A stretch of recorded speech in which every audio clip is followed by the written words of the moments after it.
Thanks for joining us here at noon. I'm Tata Miller.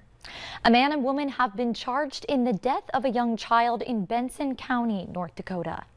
United States Attorney Max Schneider says 28-year-old Austin Lester and 25-year-old Chrissy Hensley made their initial appearances in court on April 19th on charges of involuntary manslaughter and 2 counts of child neglect. Lester is also charged with assault of a child with a dangerous weapon in Indian Territory. Lester and Hensley face charges related to the August 2022 neglect and death of 3-year-old child within the boundaries of the Spirit Lake Reservation. Their trial is currently scheduled for June 25th.